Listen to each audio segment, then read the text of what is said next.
2015 release ಆಗಿದ್ದು. So ಈಗಾಗಲೇ H K Prakash ಅವ್ರ ಜೊತೆ ಹೇಗೆ ನಮ್ಮ ಸಂಬಂಧ ಬೆಳೀತು ಅನ್ನೋದನ್ನು ಹೇಳಿದ್ರು. ಎಲ್ಲರೂ ಹೇಳಿದಾಗೆ ಪ್ರಕಾಶ್ ಅವ್ರ ಸೆಟ್ಗೆ ಅಷ್ಟಾಗಿ ಬರ್ತಾ ಇರಲಿಲ್ಲ, ಹಿಂದೆಯಿಂದನೇ ಸಪೋರ್ಟ್ ಮಾಡ್ತಿದ್ರು ಯಾವಾಗ್ಲೂ. ಯಾವಾಗೋ ಒಂದ್ಸಲ ಖುಷಿಗೋಸ್ಕರ ಬಂದು ಹೋಗೋರು ಅಷ್ಟೇ. ಬಟ್ ಯಾವಾಗ ಬಂದ್ರೂ ಒಂದು ಸ್ಮೈಲ್ ಇರೋದು ಅವ್ರ ಮುಖದಲ್ಲಿ. ಸೊ ನಿರೂಪ್ ಹೇಳ್ದಾಗೇ ರಿಲೀಸ್ ದಿವಸ ಕಪಾಲಿ ಥಿಯೇಟ್ರ್, ಮೇನ್ ಥಿಯೇಟ್ರ್, ನಮಗೆ ಜನ ಎಲ್ಲ ಆಚೆ ಬಂದವರೆಲ್ಲ ಆಲ್ಮೋಸ್ಟ್ ಅಂದರೆ ಇಂಡಸ್ಟ್ರಿ ರಿಲೇಟೆಡ್ ಜನಗಳೇ. ಎಲ್ಲರೂ ಬಂದು ಇಲ್ಲ ಅವಾರ್ಡ್ ಬರ್ಬೋದು, ಒಂದಷ್ಟು ಕ್ರಿಟಿಕ್ಸ್ ಹೊಗಳ್ಬೋದು, ಬಟ್ ಪೋಸ್ಟರ್ ದುಡ್ಡು ವಾಪಸ್ ಬರಲ್ಲ ಅಂದರು. ನನಗೆ ಶಾಕ್ ಆಗೋಯ್ತು. ಬಿಕಾಸ್ ನಾನು US ಅಲ್ಲಿ ಕೆಲಸ ಬಿಟ್ಟು ಬಂದುಬಿಟ್ಟಿದ್ದೀನಿ. ಆ್ಯಂಡ್ ನನ್ನ ವೈಫಿಗೆ ಪ್ರಾಮಿಸ್ ಮಾಡಿದ್ದೆ. ಅವ್ರು ಹೇಳಿದರು ನನಗೆ, ಸಿನಿಮಾ ಗೆದ್ದರೆ ನಾನು ಇಂಡಿಯಾಗೆ ಬರ್ತೀನಿ, ಸೋತ್ರೆ ನೀನು ವಾಪಸ್ ಬರಬೇಕು ಅಂತ.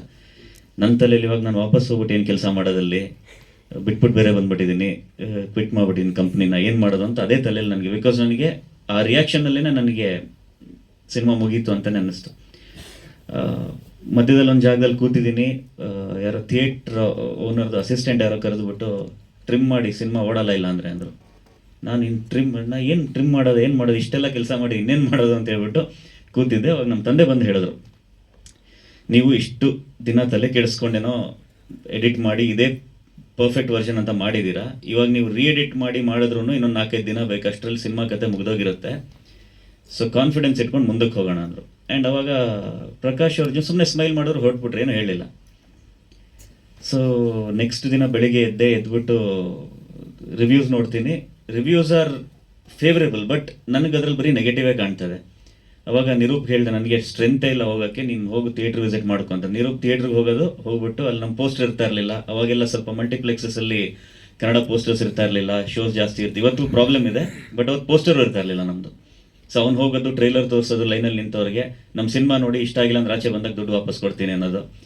ನಾನು ಮನೇಲಿ ಕೂತ್ಕೊಂಡು ಲ್ಯಾಪ್ಟಾಪ್ ಮುಂದೆ ಸಿಸ್ಟಮ್ ಮುಂದೆ ಕೂತ್ಕೊಂಡು ಎಲ್ಲ ಏನು ಐಡಿಯಾ ಮಾಡೋದು ಇದಕ್ಕೆ ಅಂತ ಸೋಷಿಯಲ್ ಮೀಡಿಯಲ್ಲಿ ಅವಾಗ ಬಂದಿದ್ದ ಐಡಿಯಾಗಳು ಇವತ್ತಿಗೂ ಯೂಸ್ ಆಗ್ತಾ ಇರೋದೆಲ್ಲ. ಬುಕ್ ಮೈ ಶೋಲ್ಲಿ ಹೋಗೋದು, ಸ್ಕ್ರೀನ್ಶಾಟ್ ತೆಗೆಯೋದು, ಹೌಸ್ಫುಲ್ ಆಗಿರೋದನ್ನೆಲ್ಲ ಹಾಕೋದು, ರೆಡ್ ಇರೋದೆಲ್ಲ ಹಾಕೋದು. ಯಾರೋ ಕಳಿಸೋರು IMDb 9.7 ರೇಟಿಂಗ್ ಇತ್ತು ಅವತ್ತಿಗೆ.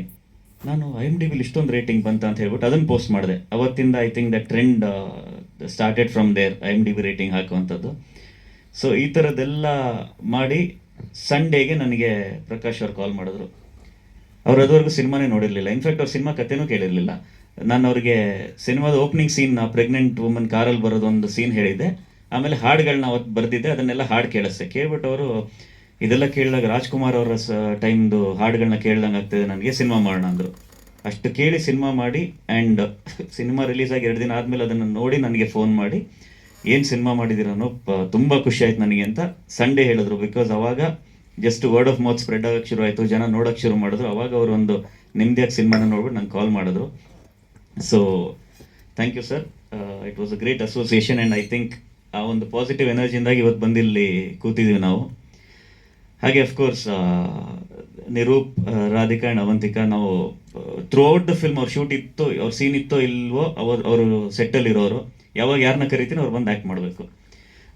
ಆ್ಯಂಡ್ ಅವತ್ತಿಗೆ ನಮ್ಮ ಒಂದು ಸೋಲ್ ಏನಿದೆ ಅಂದರೆ, ನಾವೇನು 10 ರೂಪಾಯಿ ಖರ್ಚು ಮಾಡಿದ್ರು ಅದು ಸ್ಕ್ರೀನ್ ಮೇಲೆ ಕಾಣಬೇಕು ಅಂತ. ಸೊ ಕ್ಯಾರವನ್ ಇರ್ತಾ ಇರಲಿಲ್ಲ, ಇನ್ನೊಂದು ಇರ್ತಾ ಇರಲಿಲ್ಲ, ಏನೇ ಇದ್ರೂ ಅದೆಲ್ಲ ಸಿನಿಮಾ, ಏನು ಟೈಮ್ ವೇಸ್ಟ್ ಮಾಡೋಂಗಿಲ್ಲ. ಸೊ ಇವರು ರಾಧಿಕಾ ಹೇಳಿದ್ರು, ನಾನು ಡ್ರೈವರ್ ಆಗಿ ಇದ್ದೆ ಸಿನಿಮಾಗೆ ಅಂತ. But literally I was a driver. Because again to save budget ನಾವೇನು ಮಾಡ್ತಾ ಇದ್ವಿ, ಶೂಟಿಂಗ್ಗೆ ನಮ್ಮ ಕಾರ್ಗಳನ್ನ ನಾವೇ ಡ್ರೈವ್ ಮಾಡಿಕೊಂಡು ಹೋಗೋದು. ಆ್ಯಂಡ್ ಶೂಟಿಂಗ್ ಕಂಟಿನ್ಯೂಸ್ ನಾವು 6 to 2 ಶೂಟ್ ಮಾಡೋದು, ಮುಗಿಸ್ಬಿಟ್ಟು ಲಾಸ್ಟ್ ಡೇ 6 o'clock ಪ್ಯಾಕಪ್ ಮಾಡಿದ್ರೆ ಹೋಟೆಲ್ ಬಿಲ್ ಎಕ್ಸ್ಟ್ರಾ ಮಾಡೋದು ಬೇಡ, ಇವತ್ತೇ ಹೊರಡೋಣ ಅಂತ ರಾತ್ರಿ ಹೊರಡೋದು. ಸೊ ಹಿಂಗೆ ಮಾಡಿಕೊಂಡು ವಿಲಿಯಮ್ಗೂ ಆಡಿದ್ದು ಅದ್ರ ಬಗ್ಗೆ.